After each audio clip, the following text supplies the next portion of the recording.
హైడ్రా తీరుపై ఎంపీ ఈటెల రాజేందర్ ఆగ్రహం వ్యక్తం చేశారు. హైడ్రాకు భూ కబ్జాదారులకు శిక్షించే దమ్ము లేదని, దమ్ముంటే భూ కబ్జా చేసిన వారిని జైల్లో పెట్టాలని అన్నారు. ఇవాళ బోయిన్పల్లి అస్మత్పేటలో పేదల ఇళ్లను హైడ్రా కూల్చివేతకు వ్యతిరేకంగా ఎంపీ ఈటెల రాజేందర్ ధర్నా నిర్వహించారు. హైడ్రాకు రాజకీయ నాయకుల పేరు ఎత్తే దమ్ము లేదన్నారు.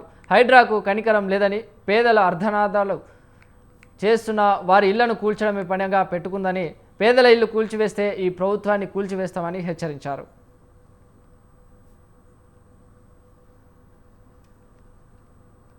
అంటున్నారు సర్వే నంబర్ 1 ఆర్కియాలజీ ల్యాండ్ అని కొంతమంది అంటున్నారు, ప్రైవేట్ భూమి అంటున్నారు. ఇక్కడ గత అనేక సంవత్సరాలుగా హమాలీ పనిచేసినటువంటి కార్మికులు కావచ్చు, ఆటో నడిపే వాళ్ళు కావచ్చు, ఇళ్లలో పనిచేసి బతికే వాళ్ళు కావచ్చు, కంపెనీలలో 10,000కో 10,000కో నౌకరీ చేసే వాళ్ళు కావచ్చు.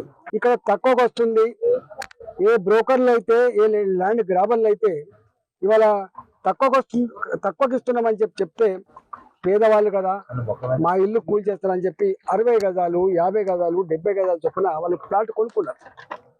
వాళ్ళు ఒక తరం రక్తాన్ని చెమటగా మార్చి ఒక ఇల్లు కట్టుకున్నారు. వాళ్ళు ఇవాళ ఇల్లు కట్టుకుంటే ఇదంతా కూడా ఆర్కియాలజీ ల్యాండ్ అని చెప్పంటున్నారు. నేను ఒకటే అంటున్నా, ఆనాడు లేఅవుట్ చేస్తున్నప్పుడు ఏం చేసినావు నువ్వు?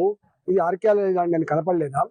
ఇవాళ నువ్వు చేయాల్సిన పని, నీకు దమ్ముంటే నీకు నిజాయితీ ఉంటే, ఆనాడు ఎవరైతే ఇది ఆర్కియాలజీ ల్యాండ్ అయినప్పటికీ కూడా దొంగతనంగా లేఅవుట్ చేసి అలా అమ్మిండ్రో, డబ్బులు తీసుకొని అమ్మిండ్రో, వాళ్ళ దగ్గర వసూలు చేసుకునే ప్రయత్నించే తప్ప పేదవాళ్ళ ఇల్లు కూల్చేస్తే ఖబర్దార్ అని చెప్పి హెచ్చరిస్తా ఉన్నాం.